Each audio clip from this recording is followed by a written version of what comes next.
This episode of the Off-Road Podcast is sponsored by Warren Medical Gear Outfitters and Colby Valve. Off-Road Podcast, episode 339, Jeremy's Snow Camping Trip Report. Tonight, Aaron hits the Vegas Strip. Jeremy tries something new and gets shut out. Ben laughs a lot, and Coy gets timeshared. Welcome to the Off-Road Podcast, a podcast about everything off-road. We cover the news, review products, and interview people in the off-road industry. I'm your host, Ben. I'm here with my co-hosts, Jeremy, and returning yet again is Coy. And welcome to the show. And for some reason, we're talking all Jeeps tonight, but he's still at the Toyota Museum, so I don't know what that's about. It's because we're better than you. The Weekend Review is brought to you by Medical Gear Outfitters. What are you waiting for? Are you waiting to have a casualty on the trail? Check out medicalgearoutfitters.com to get straightened out.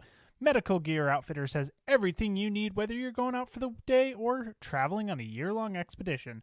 Head over there to get off-road specific kits that meet all of your needs. And while you're there, make sure you use Off-Road Podcast for 10% off. Well, let's start off with Coy. What have you been up to, man? I haven't been up to a lot. I actually hung out with Aaron this last Saturday for a little while. He invited me to his exotic meat potluck that is held down at his church. I wasn't going to go, but I thought it was like midday. I didn't really look at the invite that close. I'm like, Saturday, I don't want to do that. I just want to sleep. And like 2 o'clock, he messaged me. He's like, are you coming? And I was like, what time is it? He's like 6. And I'm like, I guess I can shoot over there for the evening. I showed up. I was a little late, but I gorged myself on exotic meats. There was python. Python. Python was the most exotic thing I saw there. I was going to try it, but I had, I think, 4 people tell me that it was like light chicken chewing gum. And I was like, that doesn't. I don't want to say that I've ate python to experience that. So I kind of held off. But I tried pretty much everything else. That does not sound appetizing. Well, yeah. And I wonder how much of it has to come down to how it was prepared and cooked too. I don't know exactly how it works, but I'm assuming. Oh my goodness! Hey! Oh, look who that is! We interrupt this podcast. Yeah. I've got the largest pound-for-pound gun bunny in America with me, Tony Simon. What's going on, gentlemen? Hey, Tony. Hey, Tony. We're just in the hood here. Yeah. We pulled in as, well, you pronounced ambulance, but the ambulance was leaving as we pulled in. Yeah. Who went in an ambulance? Don't ask, don't tell. I don't know. People were outside watching them load somebody in the ambulance. Oh man! And then we came to the room with the apartment with the bars on the windows and the bars on the door with both a deadbolt and a doorknob and a deadbolt on the doorknob on both doors. Yeah. Wow. That's a hell of an Airbnb, huh? Yeah. So if I die, just want to let you know it's been great being on the show. Appreciate all the years we've been doing this. It's been a lot of fun. Well, I'm not falling for that. No. If I die, avenge me. Avenge me. Revenge you? I will gladly take your spot on that other podcast you do. You know, that one. Oh. You know, if I'm dead, I give 0 F's about that podcast. I'll make you guys a deal right now. If you die, I will promise I will avenge you, but I get all your guns because I'm not going to avenge you with my guns and then get them taken away. So that's fair. That's the deal I'm looking at you. You can leave that at the scene of the crime. Anyways, we'll let you get back to doing important things. I thought I'd just jump in here real quick and say hi. And Vegas is everything you think it is. We had a lot of fun shooting guns today, but man, it was busy. How many hookers are in that room? You mean living or dead? We're not going to specify just in one piece still. That's all we want to know. How many are still? We had to count up. In one piece, not Yeah. one. I haven't opened this door yet. I'm not If going to they- open it. If they've been It says I'm trying to kill you off. Duh. if they've been food ninja'd and tried to flush down the toilet, I'm not counting that. I just want to know. It says to check under the mattress. You can't get under the mattress in here. Look over my shoulder. There's the bed. The mattress is on the floor. Wow. I just want to. That's the living room here. That's the living room. There's the front door. The bed. The minivan seat is the couch, and the kitchen. That's And the room behind me, same bed. Aaron, if you video you going through that place with a black light, I will give you $10 when you come back.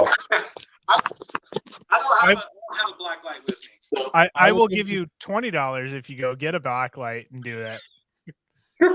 Ignorance is bliss. yes. But yeah, do it on your way out because you still got to stay there. On the covers. Everything was cleaned according to COVID restrictions. There is no need for a black light. I bet we could get a black light at Shop Show. I will not get a black light. Everything is clean and wonderful. Yeah. All right, guys. Yeah. All right. Peace out. All right. Later. Take care, guys. Have fun. Oh, that was a good interruption. Yeah, That was a good interruption. Yeah. Our on-scene correspondence. Yep. Yeah. So we've got our on-scene correspondents at SHOT Show looking for the off-road adventure there. So maybe Aaron will report back that he saw the coolest Jeep or probably a truck at SHOT Show. It'll probably be a Jeep. Yeah, maybe not. Bronco. Yeah, probably a Bronco. It'll be a Bronco. Yep. I don't know. The Bronco didn't do so well on the on Metal Cloak's what do they call theirs? Oh gosh, I'm spacing on the name. Their flex ramp. Well, it's their CTI trailer. Yeah. It Look, scored I'm not like saying it's going to be the best performing, but it's going to be like SEMA this coming year. It's the new rig. Oh, Everyone's gonna yeah, build totally. it. SEMA yeah. is they're just going to be blowing up the Bronco, yeah. But just a quick dig at the Bronco, they got like 200 points less than a stock Rubicon Wrangler. So, That's pretty brutal. although flex isn't everything. Flex is There's not obviously trade-offs with the IFS. So I'll give that to him too. Comfort. But, you just got to dig at the other brands when you can, right? I mean, if you don't pick on each other, how do you expect to improve? Exactly. Yeah. So, back at it. Was that it, Coy? After you got so rudely interrupted. Oh yeah. Well, that's kind of what he did to me there. After there were some raffles and stuff. I actually won some spice, some guy's homemade spice, and then Oh, I thought you meant like the synthetic drug or whatever that was. I wish. It was at a church though, so then I got the timeshare treatment, where they lure you in with free food, then they try to sell you a timeshare, but they were trying to save my soul kind of there on the last half, reminded me of my childhood. So Well, I mean, Yeah. can you blame them? They're just trying to help you, Coy. yeah, it's a lost cause at this point. But other than that, yeah, I had a good weekend. What about you, Jeremy? Well, I mean, we're talking about my weekend in the show, so I think we should just go ahead and throw that right back to Ben. All right. Well, I'll go off with so the Toyota did not go in last week. It's scheduled to go in this week. I apparently should have called earlier and scheduled. You're screwing up, Buttercup. Well, what's funny is I know this and I even work in a shop. I'm like, do you want me to drop it off now? Because sometimes that happens. And he's like, no, I've got like 3 rigs right now.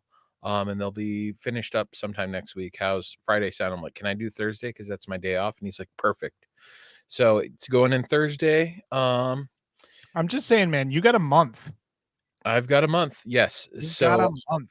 I've got a month, and he's expecting the longest it'll take is 3 weeks. So because of machine shop. So Ben's not coming? Oh no, I'll be there. I'll be there if I have to drive the Camry through the snow. No, don't do that. Just ride with one of us. Yeah, I'll probably just drive over to your house and ride with you.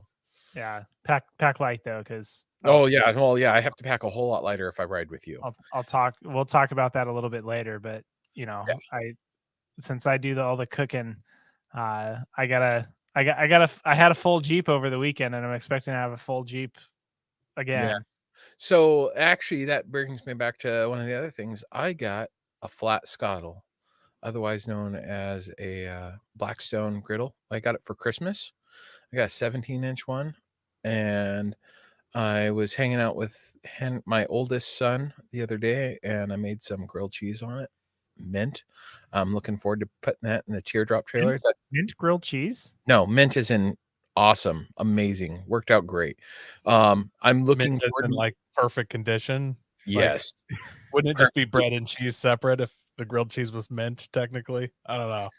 Nah, I'm sorry, I missed this comment when Aaron was here, but somebody said, "Good Lord, that's a crack house," and I think they're right about that. yeah. So yeah. The Blackstone's going in the trailer, and that was a crack house. Can Airbnb you? crack house. Rick had a good question, and I kind of agree with him. So, how are you going to get that on the snow trip if it's installed in the trailer? Oh, it's portable, so I can just. I've got to buy a carrying bag for it, but I'm buying a carrying bag for it so that I can throw So it in. it sounds like we'll have you bring that, and we'll have Rick bring his scuttle, and then we'll be good to go.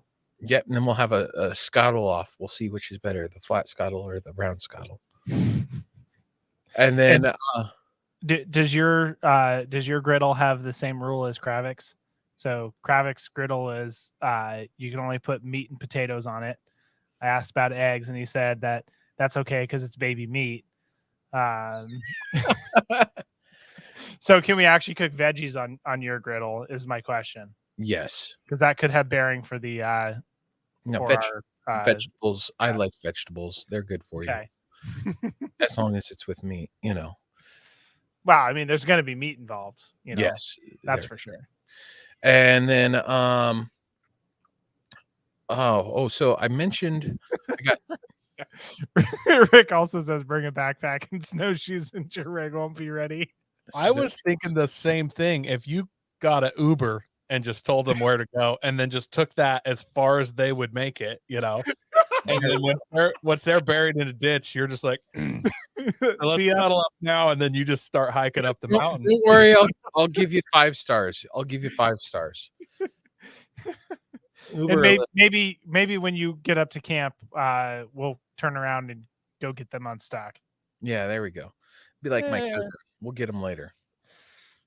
So I had mentioned 3D printing a receiver Glock frame. I think I showed it. I wasn't happy with the color. It was too light. So I printed this one.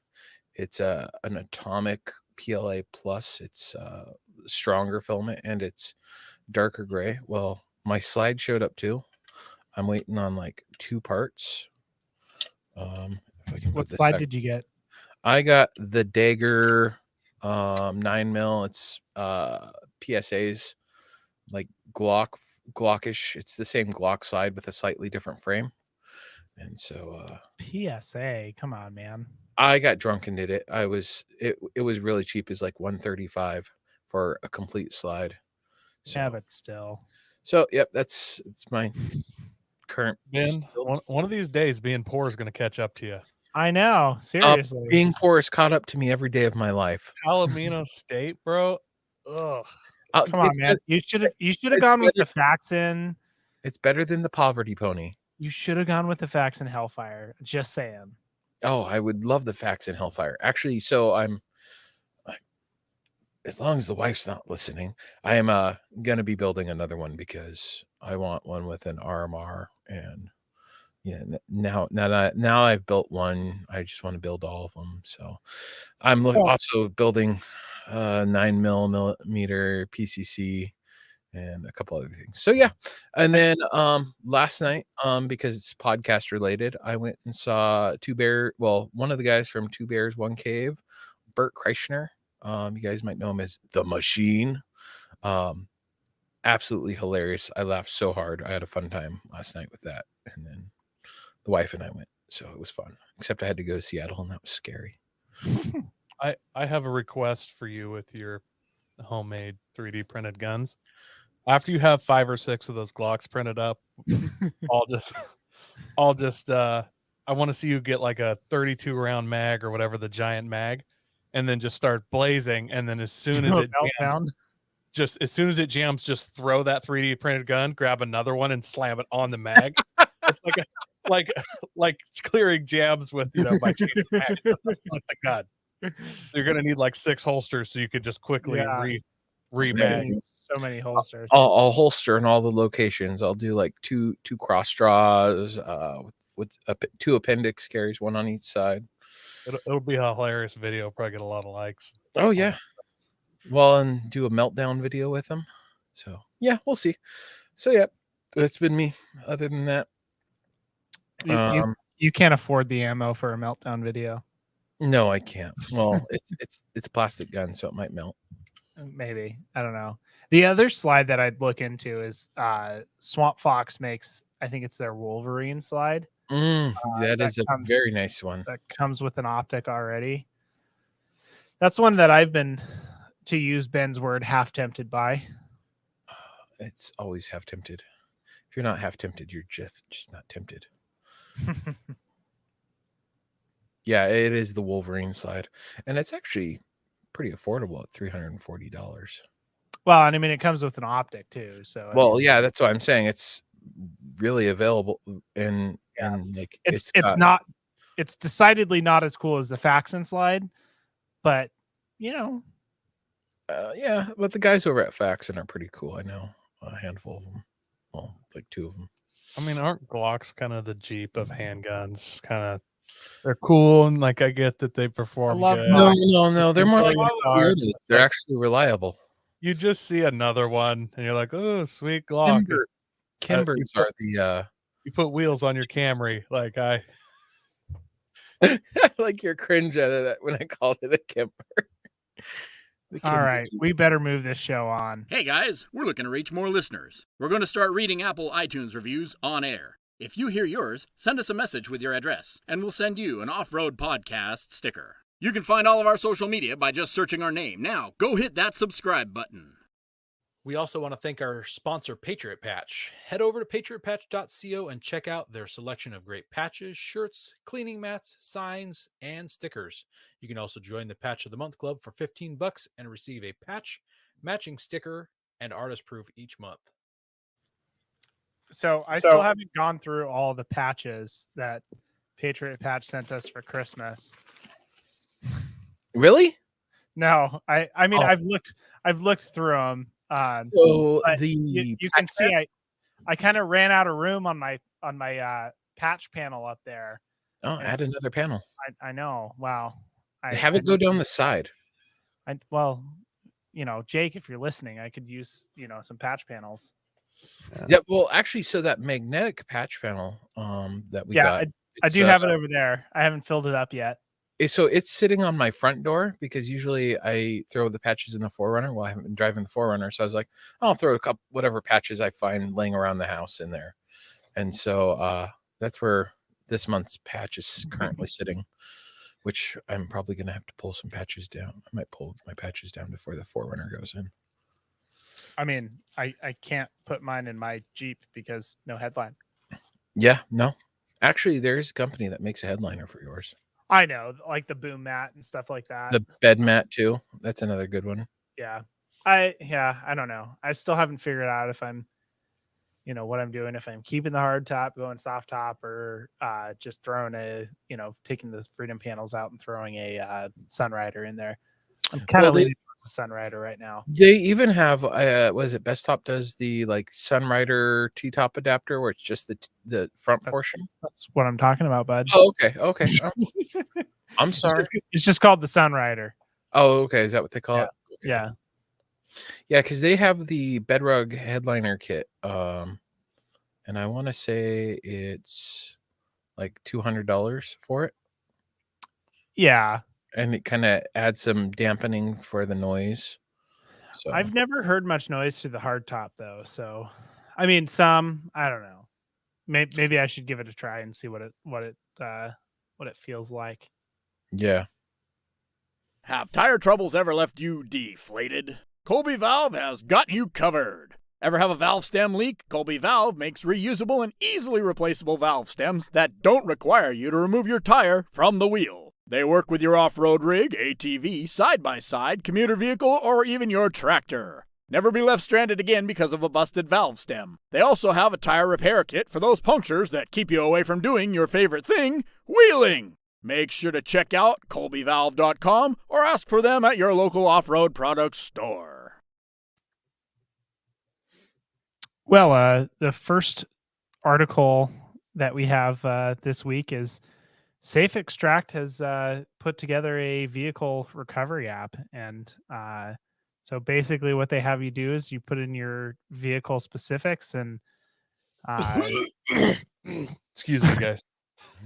was that in response to their app or My gag reflex just in reflex is general? so sensitive right now. I don't know if I got acid reflux or what's going on. But I don't know. So I'm pretty skeptical about this one too, and I kind of don't think it's really necessary. To me, it's not necessarily. To you, it's not necessary. To Koi, it's not necessary. I think where it would, I think there's a place for this. Okay, it's the guys that go out and they build. They go to a shop. They buy a brand new Toyota Tacoma. They drop 10 grand on it, or more, and load it with a bunch of gear that they don't know how to use, and then they go out and they get stuck. Well, and then this would be good for them on how to get unstuck. Ben, stop. No, it's so much better. Just go take a class. Go take a class. Learn from people. Buy quality equipment that you know is not going to fail on you. Go take a class. What's Three Amigos now?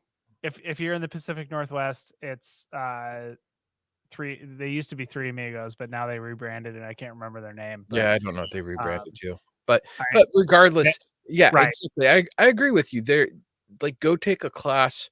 Warren does a winch recovery class if you're in the Pacific Northwest, or go to an event where they've got a booth. Factor 55 does. A lot of Bubba Rope does a recovery class. I mean, go hang out with a club where you can recover. And this is the part where I really went from, okay, this is kind of useful, to, oh yeah, $10 for this app too. Yep. Nope. Yeah. No, I definitely think I'd probably put it on my phone just for science. Yeah, I think it's just, you're better off just finding some people to wheel with and going out and wheeling with them, especially snow wheeling, and then just figure it out from there. The article kind of talks about, giving you a estimated speed for using a successful, kinetic rope. Just go for it. It's a kinetic rope. It'll work out, or you'll get pulled back and let off the gas as soon as you start getting pulled back. You can figure it out. And if you're going out with people that know what they're doing, which you should never go alone. Yeah. People do it. Does this work offline? Number one. That's a really good question. That's I never saw that answered, but if it's doing a bunch of calculations, I mean, it could be all in the download. Number two, supposedly this is a civilian version of some app that the special forces have for, extracting all their equipment and stuff, which actually made me lose a ton of confidence in the special forces. But I have no clue. They talk about ground conditions. It would be a cool app for science. Okay, your rig weighs this much. It's got one tire stuck deep in the snow. You've got do you need a single line pull to successfully pull yourself out of it, or do you need a double line pull? For science-ish stuff, nerdy stuff. I will agree with that. If this was free, I would probably download it and play with it a little bit. Be like, oh, I'm on a 45-degree incline, some of that stuff. But this is all stuff you can honestly do pretty much in your head. And I feel like for a beginner, do they even know the weight of their vehicle? They don't even know half the answers to answer this question, right? Yeah. Jeremy's mic is doing something. Oh, his headphones are probably on it here. Yeah, it's echoing, I think, over there. Here we go. Fix that. So yeah, for the science factors of it all, yeah, no. If it was free, sweet, I'd buy it or I'd get it and use it. If it was $2, I might even consider buying it. But $10, no. Yeah, but if it was free, I'd definitely play with it. But I would never pull it out up in the woods. It would just be kind of my own thing. And honestly, if you're new, I feel like your time and no money is better spent. Just watch 50 YouTube videos about different, Yeah. application recovery conditions, and you'd be armed with 10 times more knowledge than this app is going to give you on the fly. Like literally giving you I just giving you the estimated recovery speed, like what wrap you need to be on. It's like it's being in the field, it's too fluid. Yeah, maybe you should be on your last wrap, but you don't always have that kind of room. Or maybe they say it's fine to be like, Well, and if you're that new and you're last trying to wrap thing, follow that. the last wrap thing that's kind of what the safe extract is about. That their tool that they have, I can't think of what it's called. The little button thing. It's I helped. think it's called the safe extract. Okay, but it's like that little tool they have. It's to help shorten up your winch line so that you have more pull. But still, it's I don't know. This is everything I hate about like the monetization of overlanding. Yeah. This is just like another one of those things where I'm like, just I'll give you $1 to go away. See how many of us will pay you to leave. Yeah. Like if I feel like you can get more sales that way. You might get $1 million that way. Yeah, you might get a lot more that way.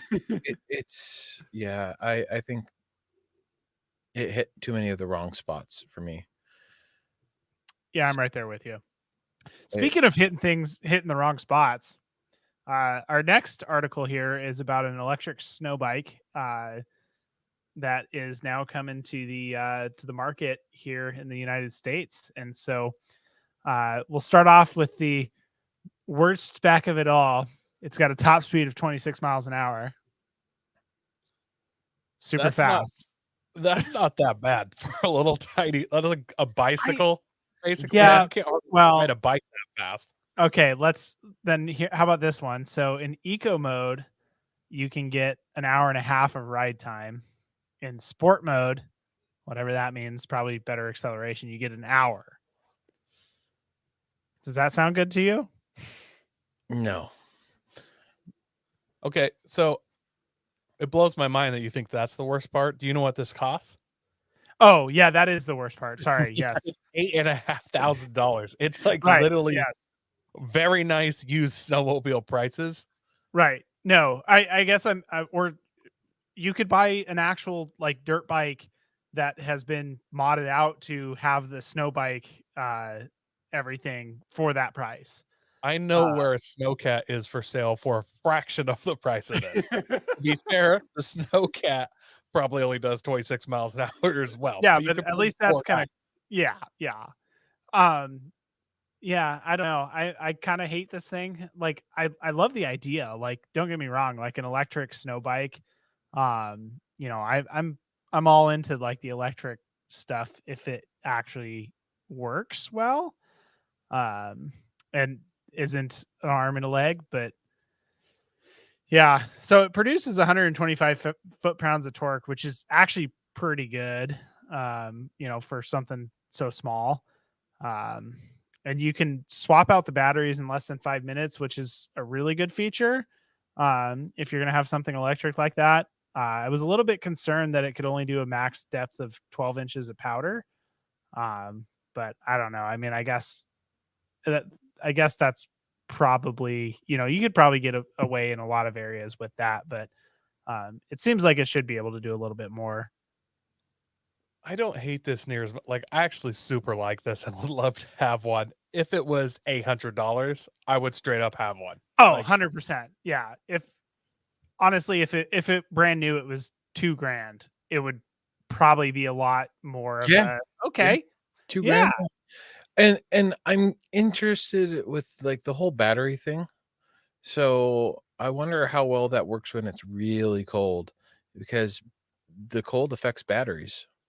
I mean, it says it can go down to negative 13 degrees. So lithium battery, like alkali batteries and stuff, they lose like 30% of their power. Lithium, it's only about 10% of their power in the cold.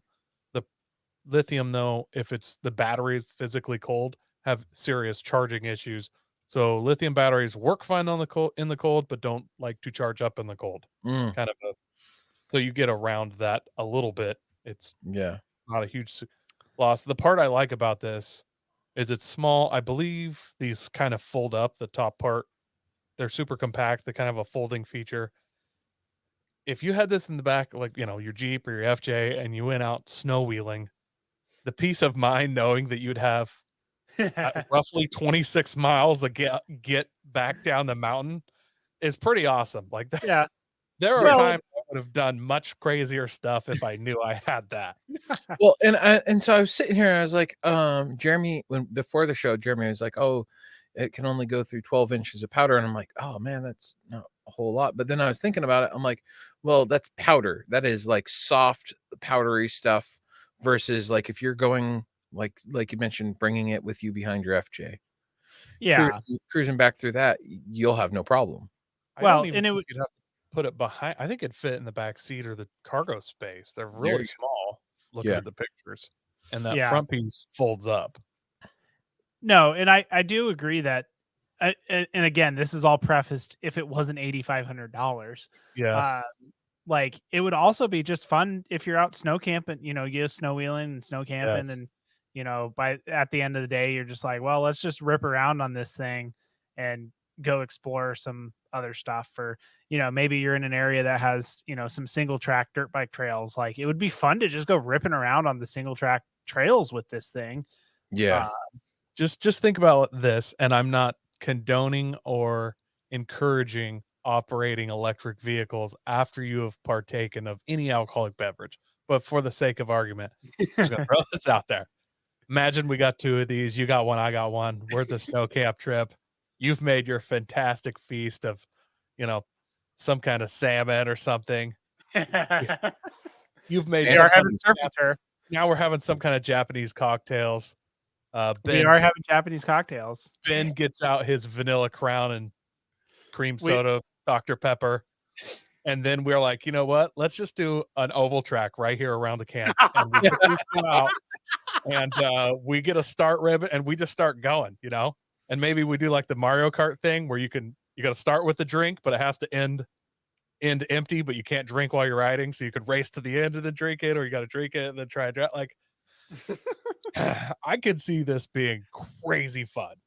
Not $8,500, but if you had two of these and you were snow camping, that would be the focus of the trip. Really, No, it'd be fun. It would be fun. Okay, now we got to find some place that'll rent us two of these. Yep. I like how you're like, these are dumb from the beginning, and now you're like, okay, well, I mean, Again, Thanks, if it was not $8,500, like if it was $2,000, maybe even $3,000 max, brand spanking new, and you can find them used. Like I wonder if we I'd could find a probably be gas in one for that price. for $8,500 or No, for like $3,000 or so. I don't know. I'll go yeah, check. you get a used Arctic Cat for $3,000.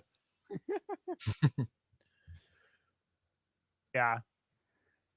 Anyway, any last thoughts on that one?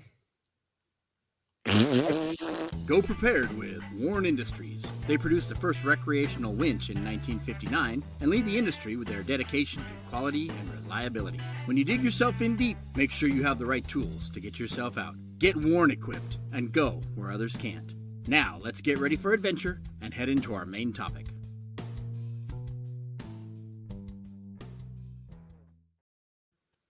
Sorry, Coy. Oh, I was just gonna say, maybe you should reach out and see if Moonbike will sponsor the off-road podcast snow camping trip in February.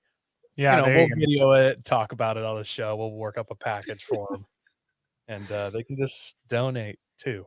So here you go. So I found I was just trying to figure out how much, snow bikes cost. So I found a 2013, which, is getting a little bit old there on the dirt bikes.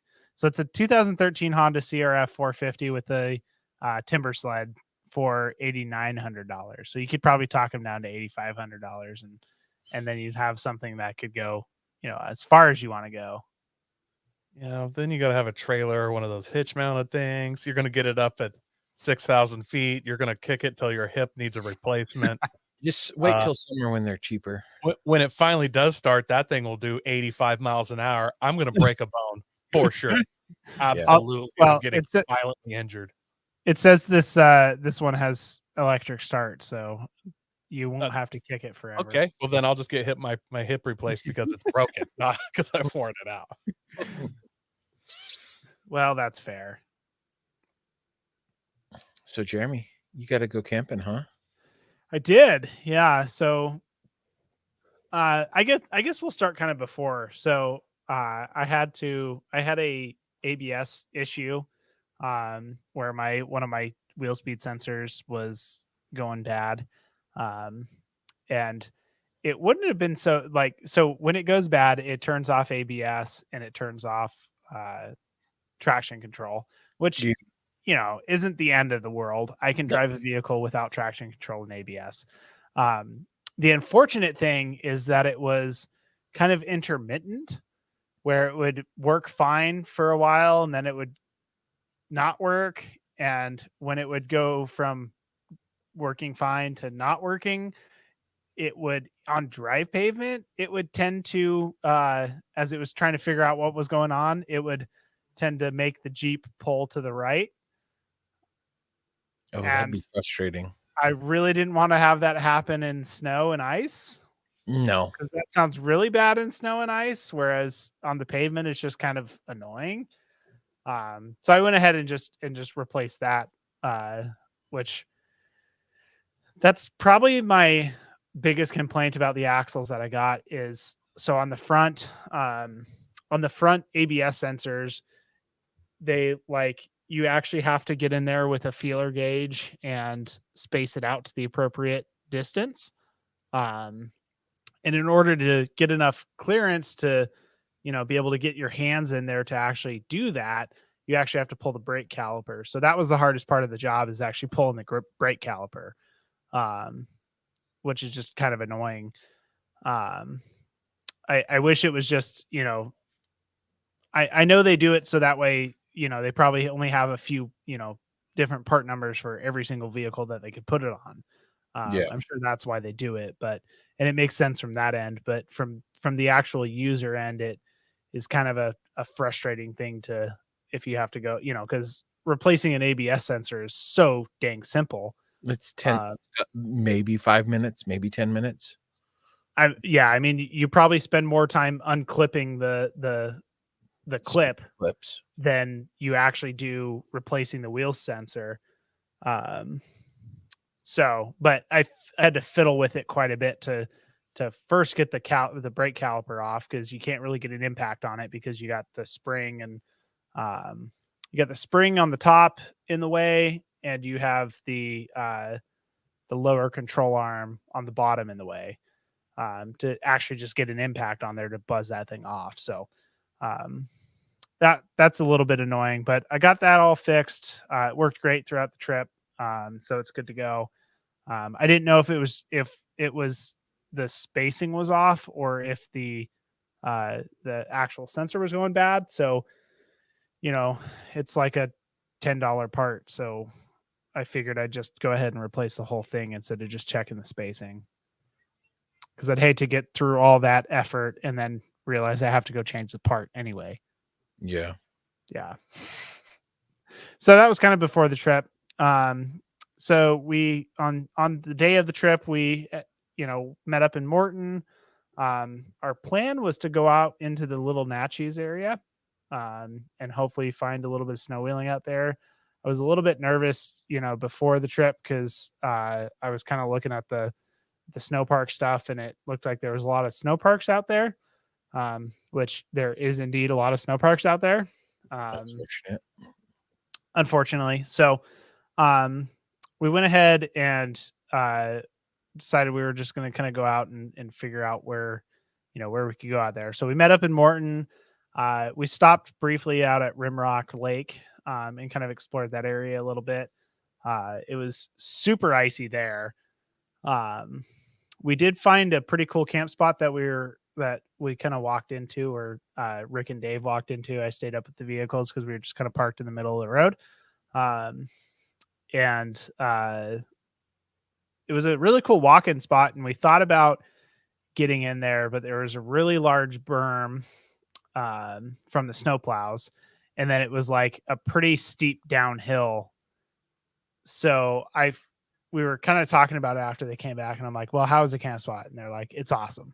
It's like, well, we'd probably get in there. And then we were kind of talking about it. And it's like, well, it looks like it would be, basically it would be, you'd have to winch yourself over the berm probably, because you could, you maybe at the end of the weekend we would have been able to drive into the berm, but trying to drive out of that, you would have had to winch out of it, and then you'd be running a winch line across the road.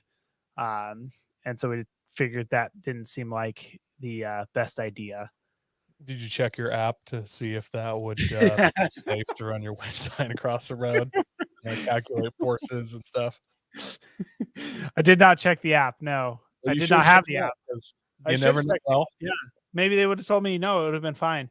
yeah, for 10 small payments of $1 at the same time, Yeah, you could have found out for sure.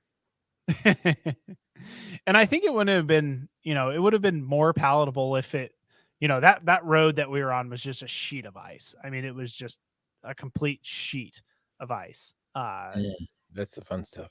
And it was kind of, it wasn't in a huge long straightaway. So, you couldn't kind of try to stop traffic as you were trying to winch out of there. So, I mean, it could have been done, but I think it would have just been kind of a little bit of a bad idea. I like how Rick said, this makes me thirst. That makes me thirsty, because that was his constant refrain over the weekend. So we kind of, at that point, we kind of just said, well, let's just go ahead and continue on to Little Natchez. So we continued through the pass, got to Little Natchez, fueled up, kind of just started. It's Natchez. I've been calling it Natchez my whole life. No, Natchez. Because you can't talk That's English. That's because I don't live there, so I've only read it. But right. Yeah. Okay. Well, I think it's kind of more, Native American than English. That too. Yeah. Also, anyway, so we were running around the Little Natchez area, and man, we couldn't find a place that wasn't a snow park. Everything is a snow park out there. It's crazy. And I'm sure we could have found some other stuff. So kind of the main thing we learned from this trip is definitely make sure you research the area a little bit more than we did. We were kind of talking on the trip how you run into a snow park occasionally, but you typically, if you go into the mountains and go where there is snow, you're typically going to find some snow wheeling somewhere. Yeah. Well, that's kind of like where we go camping up down in the Gifford Pinchot. We're getting there, Ben. Well, no, like doesn't that turn into a snow park? I don't know. That's one of the things I need to look into now. I was pretty sure that turns into snow park shortly after Aaron's spot. That's what I thought too, but we talked to some locals. We're getting there. You're jumping ahead, man. Sorry. So and then the other thing is the snow was super, super wet. It was definitely, on the border of freezing, in the mountains. It's been on the border of freezing. So it was super wet, and there was a ton of snow out there. And so we kind of ended up making the decision that even if we could find some place to go snow camping there or go snow wheeling there, we probably would have a hard time wheeling in it, because it was so deep and so wet. It was like wheeling in mashed potatoes. That's the best way I could describe it. And so after we ended up probably spending like 2 or 3 hours in the Little Natchez area, just kind of driving from place to place and getting shut out with the snow park. Oh, by the way, just a little rant here. Snow parks can be terribly marked. Yes. So Extremely. Like we're looking at maps beforehand, and like we're looking at maybe potentially, Rick and Dave, were pretty sure that Raven's Roost was open year round. And you look at the map, and it looks like you can get over to Raven's Roost, the Forest Service road up to Raven's Roost. Didn't look like it was snow park, but then you're sitting there in the snow park parking lot, and the road that you need to go up is perfectly groomed by a snowcat, and you're like, well, is and all you see there is there's the snow park signs at the little parking area, and it doesn't tell you whether or not that road is open to OHV, to every single vehicle, or just registered snowmobiles. And so it's super frustrating, because it's like, yeah, maybe that area is open, but like we were, kind of unsure. So we're not going to chance getting the ticket, because that's a pretty hefty ticket for, wheeling into a snow park. Yeah. When you say snow park, you just mean it's snowmobile only? Yeah. Well, snow parks can be, motorized snow parks. So you can take a snowmobile up there. Or some of them are actually even just non-motorized snow parks. So it's for like the people that are, going cross country skiing, which those are usually very easy to see, because you can see this cross country ski tracks. Yeah. Well, down here they usually just snow parks are like sledding, cross country skiing, and horseshoeing, but then they just close swaths of Forest Service roads to snowmobile only, which you just have to. There'll usually be some signage. They don't usually call them snow parks, but you got to check the motor vehicle use map or call the ranger station. Like, it's really hit and miss. Yeah, I mean, in some of the snow parks that we came across were, super well marked and super clear. But it's not across the board for sure. It would be super easy to find your way into one of the snowmobile only areas and not even realize it's a snowmobile only area until some ranger on a snowmobile is giving you a ticket for it. The snowmobile guys themselves are. Oh, and they get really pissed too. Yeah. Yeah. Oh my God. Yeah. So we were kind of talking about it and trying to figure, it was getting pretty late in the day. I think it was like, I don't know, 2:00 or something like that, which is late in the day would up here, when the sun sets at 4:15 or whatever. I don't know, maybe it was even earlier in the day than that, but we kind of started, talking, and we're like, well, we could continue looking, all over this place and try to find something, or we can go ahead and just backtrack back to Randall, which is kind of where we were used to be doing our annual snow camping trip, and just go up there, and we'd probably have enough snow wheeling to do up there that we weren't going to get bored. And so we kind of just, made that decision to head over there. So it was like an hour and a half or something backtracking, which was super frustrating. That we'll get to later. So we got back to Randall, started going up again. The snow was basically mashed potatoes. But we at least had a place that we could go and start snow wheeling. One of the places that Rick knows is there's a pretty good camp spot. The gate's normally closed. It had an open gate, so we went ahead or Rick kind of took off through there, and then I kind of was trying to read the signs a little bit more. And then kind of really off to the side and kind of back into the trees. And it was kind of a brown and white sign, so it wasn't super, it didn't stand out very much. Said that the road was closed from December 1st to April 1st. So I called Rick on the radio, and I'm like, hey, you might want to come back and look at this. And he came back, and we were looking at the sign. It's like, wow, probably shouldn't go up there if it says it's closed, even though the gate's opened. I don't know why they don't make those signs a little bit more readily apparent. Well, and if it's got a date, then it's the law, essentially. They'll ticket you, from what I understand. The gate can be open, but it's closed. Right, absolutely. And I'm sure they just normally rely on the gate being closed to close off that area, but the gate was obviously open.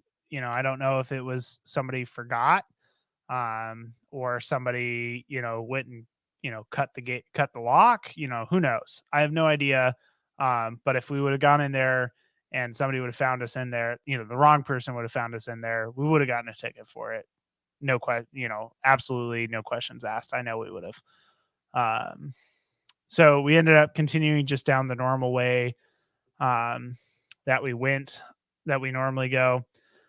After we cut our 30th, or probably after we cut our 26th tree, it was starting to get dark, and we were starting to get pretty tired, both from just cutting trees and moving them, and then also just we'd been in the rig since Rick and I left. I met Rick up at like 7:40 or 5:45. We met up in Morton at 7:30, and we had been going till like 4:30 in the afternoon is probably when this was. So we kind of started figuring out what's the best place we can camp. And so Rick went ahead and walked ahead, found a nice little pull off, where there's actually a fork in the road that I have no recollection of. Rick later the next day, Rick and Dave walked out there, and figured out that there's actually a river down there, which was a really cool river that was cut down into the rocks really deep. It kind of looked like a slot cannon, from the video that they showed me on the, it's not a slot cannon, but it was cut kind of like a slot cannon. But anyway, so Rick found that camp spot. We had to cut, 5 or 6 more trees to get in there.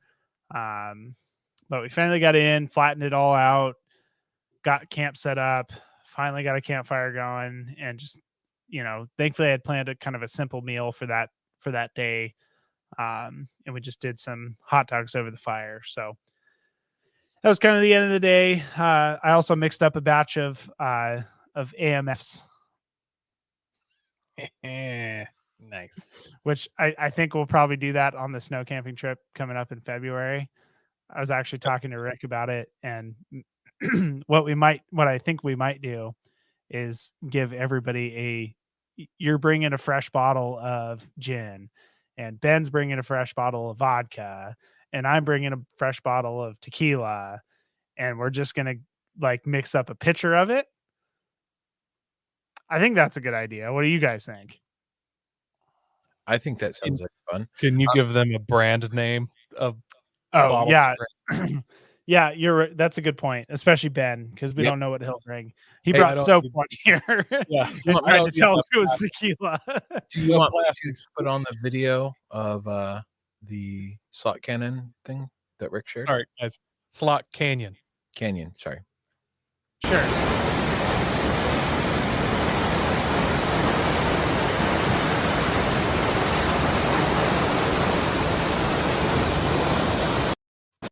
Yeah. That gives you the idea. Yep. It sounded like a lot of white noise, but it was actually a raging river. Yeah. Yeah. Thanks, Rick, for taking some photos, because I didn't take any photos over the weekend, which I need to get better at. Yes, you do. Yeah. So I've got Rick's photos in here. So this is Morton. Is this on your way in? Yeah. So there's a coffee shop we always stop at whenever we head down there. They have really good coffee.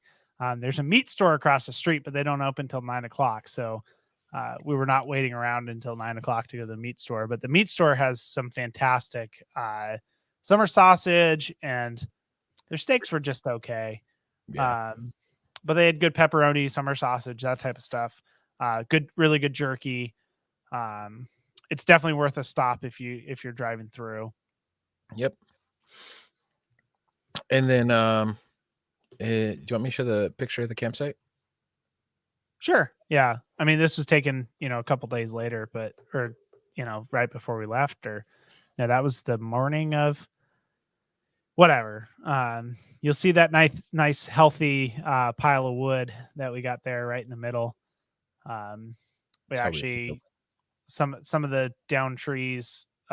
We just went ahead and pulled those over. Well, let's just go ahead and start talking about the next day. So we woke up, woke up, slept in pretty late, at like 8 o'clock or something, 7:30, 8 o'clock, something like that. I made some breakfast burritos, which were pretty awesome. Probably half of the reason they were awesome is because Dave brought some farm fresh eggs. So those were some awesome eggs. And then we went ahead and did some wood cutting and drug some trees over. So Rick was kind of doing the tree, pulling the trees over to the campsite. He ended up getting stuck when he was dragging, I think, the last part of the tree. And I asked if he wanted me to, get the bubba rope, and he just ended up winching himself out. So I kept on. So Dave was bucking up the trees while Rick was bringing them in, and then I was splitting the logs. So I just kept splitting, and we made that pile of wood. And it was and we burned through that whole thing over the weekend. We burned for a day over a tree worth of firewood. It was really clean burning wood. So we kind of were commenting about this, as we were leaving, or the morning that we were going to be leaving. But after burning that whole tree, I think you could have scraped up all the ash and put it in a quart size Ziploc bag. Nice. Like it burned so clean. Anyway, so after we kind of, hung around, got some firewood going, hung around the fire for a little bit, we went ahead and decided to go and continue up the road as far as we could, or as far as we wanted to, I guess. We didn't end up getting stuck by snow. We just got tired of cutting trees after we cut 15 more trees. Ugh. We just said, screw this. We just we'll just go hang out around the campfire. So as we were going up, I was kind of playing in the deep stuff. The road kind of widened. And so Rick was leading us up. And I just started, just wailing on it with the Hemi. Partially just because I like to hear the Hemi go, and also because I just like playing in the deep stuff. So I ended up getting stuck, where I didn't get off the gas quickly enough, and I think I dug myself down, just enough that I couldn't back up. So Rick ended up coming back and get me with the bubba rope. And then I think Dave got stuck at the same spot because my ruts kind of sucked him in. So What's Dave driving? Dave's driving an LJ I believe on 33s. He's got a really nice rig. I love that rig. I like LJs. Yeah. I think my favorite part about his rig is he's got some, I'm not sure what the fenders are, but he's got some aftermarket fenders that he's paint matched to be the same Nice. color as his rig. Also, shout out to Dave if he's listening, but he's got he's got a really cool niche job.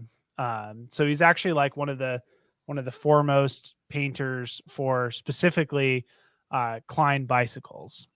Oh. So he has people send him bicycles from all over the world. And I can't remember the exact story of how he lucked into the paint. And he's planning on coming on the February trip. So we'll have to have him tell that story then. I think he just got like a boatload of the manufacturer's paint after, because I think Klein shut down making bikes. And so he somehow just got all that paint, and he's just been kind of running on that supply for the longest time. But he can actually give you he's using the exact same paint that the manufacturer was using. So a lot of people restoring Kleins send him bike frames for him to paint.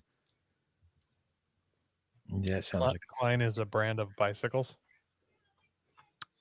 I don't know exactly. Again, Dave's coming on the February trip, so you have to ask him these questions then. I've heard of Klein tools, but never bicycles. Those. Yeah. I think they stopped making them in, I don't even know how long ago. I'll probably just butcher the story. So they stopped altogether in 2009. Okay. The company is purchased by a company some of you might recognize as Trek, Yeah. which those are really nice light bikes too. So Yeah. But yeah, it's definitely a really, really cool niche market that he's found himself in. Yeah. So anyway, we got Dave unstuck when we got to like the 15th tree or so. And we were kind of looking up ahead, and we could probably see another 7 trees, just what we could see. And like another 3 piles or so. We just kind of decided, well, let's just go back, and we got a lot of firewood to burn. Let's just go back and burn some firewood for the rest of the day. So did you get a chance to realize the crazy difference between your 40s and 35s since Rick was with you? Or was the snow not really deep enough? Well, I mean, it definitely was deep enough if you got off into the side. So Dave's on 33s, and you could definitely tell the difference between 33s because actually, as we were kind of coming back down, Dave kind of got sucked back into the ruts, and he was doing great until apparently he got sucked into a rut where I had backed up and then driven forward because my rut just ended. And basically, as soon as the rut ended, Dave got stuck. So what type of air pressure were you running? And yes, Rick was breaking trail. Yeah. What? Why weren't you breaking trail? You're double locked on 40s. You should because we didn't need the double locked on 40s to break the trail. Especially because we were kind of following some snowmobilers track all the way up. So I know Rick was using that for or the snowmobile track for a little extra traction for most of the way. God, I lost track of what I was saying though. What type of PSI were you running? Oh yeah. So I just aired down to 7 that trip. When we went up to the Olympics, I was running 5. But I figured I'd just go to 7 and then figure out if I needed air down anymore. So anyway, we just kind of went back. There was a little bit more. So Rick got stuck when we were turning him around. If you snow wheel or you want to start snow wheeling and you don't have a kinetic strap or kinetic rope, like seriously, what are you doing? Go buy one. Because that's what we used the most of. And it was just so quick. When it got stuck turning around, I just did a very gentle pull and it swung his front end around and he was out. It's definitely the least aggressive way to recover. Maybe aggressive. The least damaging possibility using a kinetic rope for recovering. Well, and it's just so easy now. You said it was a mashed potato consistency snow. Yeah. Frozen mashed potatoes. Yeah. Are you using the app? 2 JKs. So no more than 8 miles an hour on that Bubba pull, according to the app here. Did you actually download the app? No. Hell, no. It's $10. It's like 7 Circle K coffees. But no, and I mean there are times where you don't want to use like a kinetic strap, like if you're kind of hanging off the side of a shelf road or something like that. That would be a bad idea. Or you're in a ditch and 2 wheels are in and 2 wheels are out. I don't know. You should, if you were on better tires, you probably would have been able to pop yourself out. Probably maybe. Here's the easy way to figure out when it's better to use the Bubba rope versus a winch. When you don't want to have your vehicle hooked to theirs anymore because you don't want it to take you with them, then you use their winch. Other than that, just use your Bubba rope. I know they are super convenient, especially in the snow, especially in anything that you get buried in. So like the snow, the mud, the sand, just because it provides that extra little tug to get you free. Yeah, because you're also using your tires to help move you forward too. Yeah, Totally. I mean, it's the way to recover a vehicle in the snow for sure. But anyway, so we got back to the campfire, and again, this was just kind of a testament of how clean burning that wood was. We got back like 2 hours later. We had piled a ton of firewood on it in the morning, and before we left, we got back and there were like no embers left to really start the fire. It was like just ash. It just all disappeared. So we got the fire going again. I went ahead and sighted in a new 22 LR, which was amazing, especially with my 22 can on it. It was just, so quiet. And the new one's a bolt action, right? It is, yes. So the only noise you have coming out of that is when you cycle the bolt, when you pull the trigger, and the hammer falls. Is it a hammer? When the pin flies forward, and then it's shooting, and whatever noise that's going to make with the can on there, right? Silencer, muffler, whatever verbiage you want to use, that's going to be quiet. I bet if you had some 22 quiets, that would probably be even quieter. Well, we were even just using some CCI standard velocity, and it was like the round actually hitting the snow was louder than the report of the rifle. That's amazing. And so I have some 22 LR quiets that I think we'll throw through them, on our next trip. But then we threw some, Remington Gold Box or whatever in there, and it was quite a bit louder than the CCI stuff. So I kind of liked that CCI stuff. Yeah, CCI is good round. Yeah. Well, and it was quiet. It was so quiet. So we did some shooting with that. It was fantastic. And then we had the most, I think Dave's word for it was opulent camping dinner experience ever. Because you're Gucci, right? Let me guess.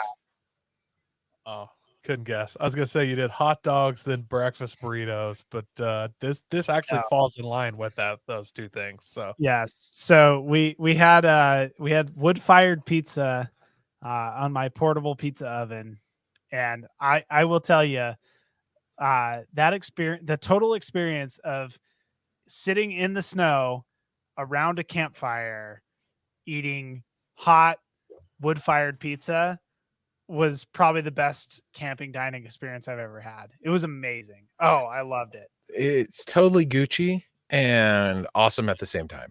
Oh yeah, it was fantastic. Like we're gonna do this again in February. I'm super excited. Go ahead, Coy. I'm not in the wood-fired pizza oven guy, but I have a propane oven and I've done the pizza in there, and I agree that is almost the best thing while camping and have like homemade pizza.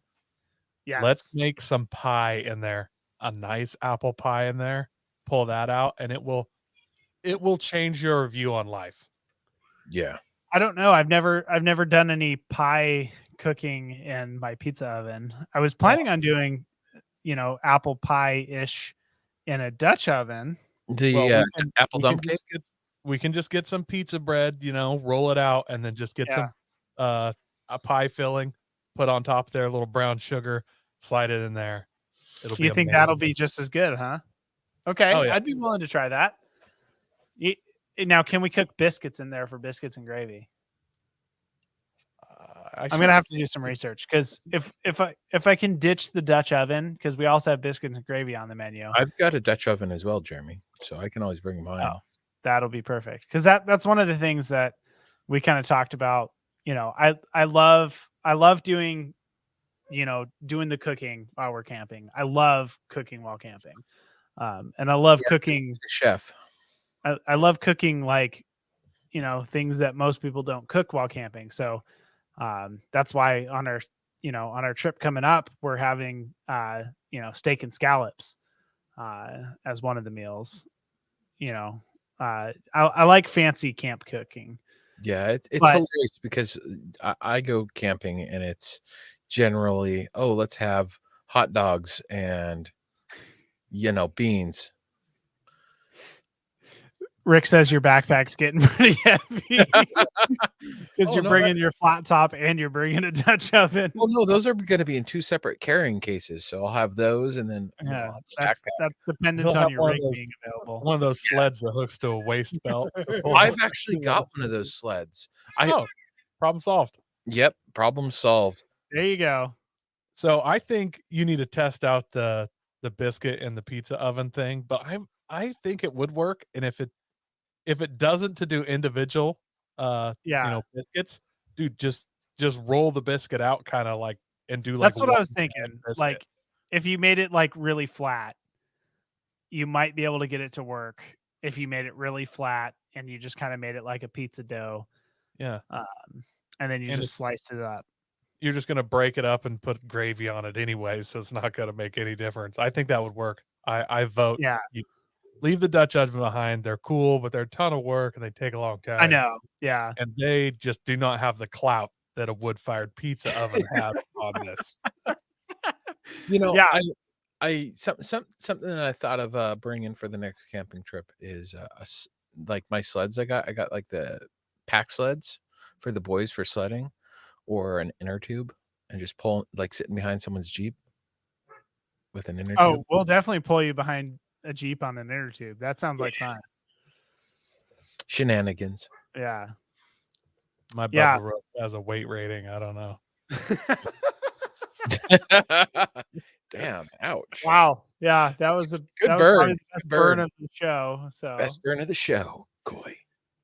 no, so that pretty much finished off the trip. I mean, we sat around the campfire for a long time, drank another I just can. missed this view. I keep pulling this picture up. Like you guys probably see it flashing on the screen, and I'm just like, oh, campfire.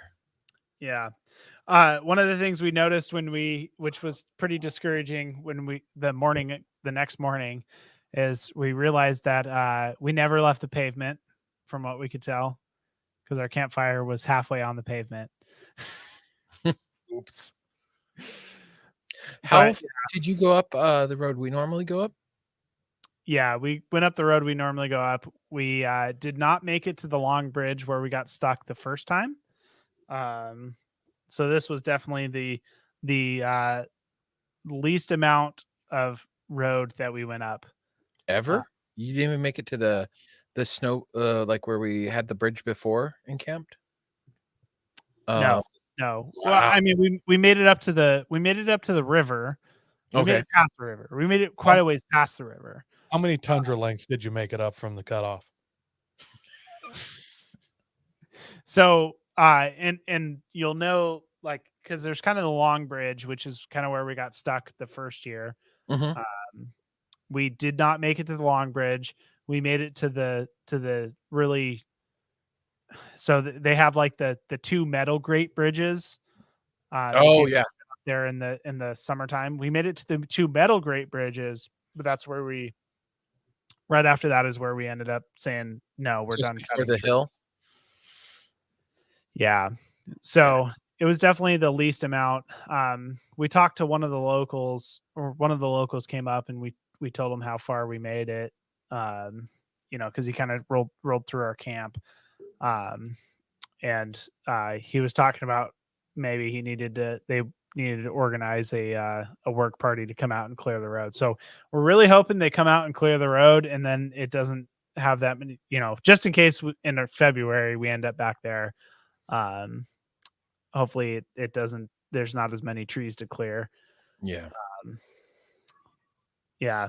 And exactly like Rick said, just because that first day we arrived so late, if we had gone straight to Randall and gone up that road, it would have been not so bad. Who wants to saw trees in the dark, right?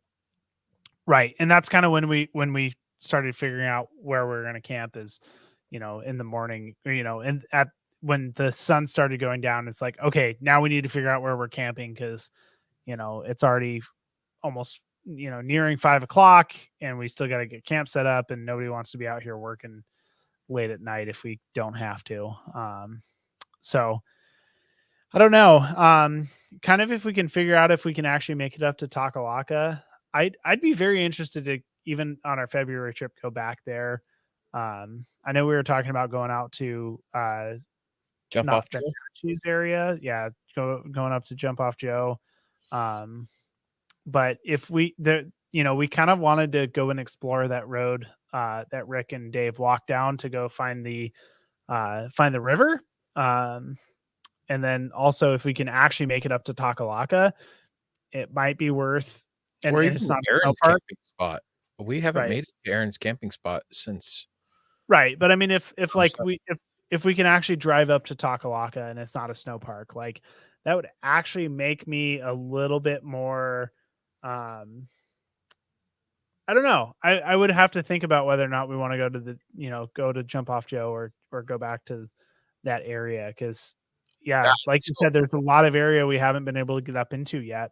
While we were talking about the snow parks, I looked up and it doesn't show Lake Takalaka on that. It shows on the other side of it, on the Washington Snow Park maps thing. That Okay. that Forest Service road is not a part of that. So I don't know. It might be worth making it part of the adventure. I know it'd be a quicker drive for Aaron and Coy coming up from. Well, I mean, it'd be a quicker drive for everybody. Yeah. Yeah. So maybe we need to have some, talk offline and figure out if we want to go with our original plan or maybe go to Randall. Because I would hate to figure out that, there's nowhere we can actually go up and Jump Off Joe, but I think Aaron knows a little bit more about the area and where we can go. But I'd hate to have a repeat where we, spend most of the day driving on pavement. Yeah. Nobody wants to do that. Yeah. I mean, we all want to get up and actually go snow wheeling. Yep. I'm just excited to, I want to see your tires in action in the snow. I want to see mine. I'm interested to see how Aaron's. I mean, they're basically the same tires. Well, yeah, but different sizes. I'm just. No, they're not. I was waiting for somebody to say no, they're not. 40s, 33s. Don't put that in Ben's head. Why would you do that? Yeah. But I'm interested to see how our rigs, how they've changed, like especially yours and Aaron's. Talk about an evolution, and then I actually have new wheels and tires. Yeah. And actually we were kind of joking. So Highway 12 was kind of closed because they were doing where there was a large boulder up above that they were concerned was going to fall. So we were actually joking that and it opened up on like the day before we were leaving. The joke kind of was, wow, it's unfortunate that US 12 opened up because our backup plan was just to go to Randall. And we ended up there anyway. Yep. Speaking of earlier about your saying everybody gets assigned a beverage to bring. Yeah. And then we mix a picture. Pitcher. Yep. I love that idea and I fully support it. Before we mix the pitcher, though, everybody should also be assigned to bring like a random mixer. And then we get one of those drink apps that you put all of the stuff you have in it. And just hit randomize, and just everybody's first drink is at random. Okay, I like it. Aaron's gonna be drinking virgin pina coladas. Wow, Aaron's exempt. Yeah, we'll let him run the app. Aaron that's involved in the show is exempt. Aaron K, no, he's not exempt. No. Yeah. Well, it sounds like you had fun, and my favorite was. It sounds like you guys stopped somewhere traditional on the way back. Oh yeah, on the way back we stopped at Huff and Puff. Yeah, gotta love and support those small mom and pop shops that just have amazing food. I love Huff and Puff. That's like one of my favorite places to stop in the area. I can't wait for them to do indoor dining again because they're still just doing outdoor only. And my wife is actually with the kids in Reno visiting her sister, and I didn't end up getting to stay for lunch because while I was at lunch, I got a text from my wife as she was driving back to the airport, get back as soon as you can because she had had a couple of rough nights with the kids. Apparently, they did not like sleeping in an area that was not their own. Let's just put it that way. That's children, right? Yeah, they were up like pretty much all night the night before. She didn't get much sleep on the 3 days that she was out there. So, I had already ordered my food, and so I had just kind of grabbed it to go and motored on home. So unfortunately, I had to ditch Rick and Dave a little early, but yeah, it was still nice to eat the food. I love Huff and Puff's food. So I love it's you're parked in front, Rick's in back, because isn't Rick on 35s or is he 33s? He's on 35s. So yeah, 40, 35, 33s. Kind of get that difference. But it was also kind of fun. So one of the things I noticed when we were driving up is we were actually in reverse. So Rick was leading, I was in the middle, and Dave was behind me. We had 3 Jeeps from the last 3 generations. We had the 3 long wheelbase Jeeps from the last 3 generations, and we were all in a row. And so I made a comment about that because that was kind of one of the cool things. Yeah. Yeah, I'm looking forward to getting out and doing some snow wheeling, as long as my rig is done. Otherwise, I'm going to be walking. Yeah, I'm looking forward to doing some snow wheeling with you, and hopefully we get in some like good deep untracked. Oh, I know. Seriously, that would be fantastic. Not for me, just so you can realize how much better you are than us. Like, I was wheeling with some guys on 39s 3 weeks ago, and it was the best snow I've been in years. Just perfect, untouched, virgin, good snow. I was following them, and me and another guy on 35s, and then 2 guys on 39s, and then behind us was a guy on 37s. We went till we were getting stuck. We were starting to get high centered in their ruts. Like they were picking stuff. Yeah, like long past where I thought I could get out of rut, and and they were just like, oh, well, it's getting kind of late. I guess we could turn around now. And I was like, yeah, you guys can keep going because like you clearly aren't even being challenged yet. Like it wasn't even a thing. Yeah. No, and that's part of the reason I kind of don't like, especially now that I put the Jeep on 40s. Like I kind of don't like leading because, I've been on trips before where whoever's the biggest just gets thrown up front from the get go, and you're like, well, I want to go, try to make my way through the snow. So I'm always trying to get somebody else to lead it, until they can't lead anymore. And there's a special power move about when he going in the ditch and around them and in front, right. And then they do like, oh, I'll take it from here. And then you just pull them out into your ruts. Yeah. Yeah. You just gotta drive around them. Yeah. 100%. Yeah. Power move. But no. So it looks like I'm leading if I'm there. It'd be my footprints if I'm in the ditch. We're gonna put you on 31s or something if your vehicle gets there. Oh, what? No. Dial him back. Dial him back even more. Yeah. Aaron, if you're still listening, are you going to be on 37s then? I don't. No, he's not. He's going to be on 30. Oh, that's right. He's going to 33s. I thought. Oh no, yeah, he's going to be. He's be on his old KO2s. Yeah. It's kind of like used tires, but they're his, so they're his used tires.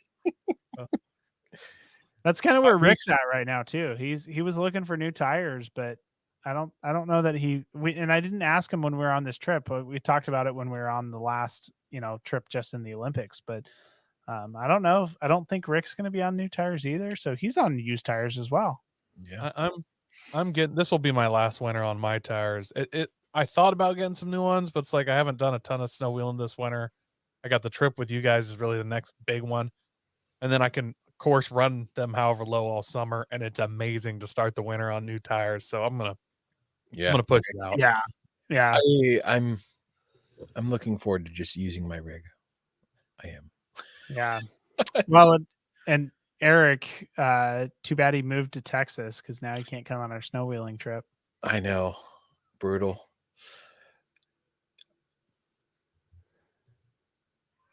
Oh, something that I found that I hate about the new Jeeps compared to the JKs is the auto start battery. I had to replace one for a customer.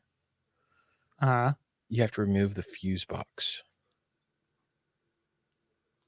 Ouch. That yeah. kind of sucks. Yeah, it's like a 4-hour job to do 2 batteries. I would definitely take that to AutoZone and be like, free battery replacement, huh? I don't know if I want some kid from AutoZone replacing my battery. Schwab's then we'll bump it up one, but still. Yeah. Yeah, sounds good. All right. Well, that wraps up the show. Thanks to everyone who listens to us weekly and also those who watch us live on YouTube. We love the comments. We love interacting with you guys. And we'll see you next week. We really appreciate you. Please share us with your friends. Help us grow. And God bless America. Don't forget to visit Patriot Patch and join the Patch of the Month Club. Check out our Gaia affiliate link for up to 40% off. Also, don't forget to head over to Warren Medical Gear Outfitters and Colby Valve to see all their great gear. We're a proud part of the Firearms Radio Network. Got a comment or question? Send it to us through our webpage at firearmsradio.net or through our social media channels by searching for Off-Road Podcast. Also, you can listen to us live at overlandradio.com Mondays at 7 p.m. Pacific.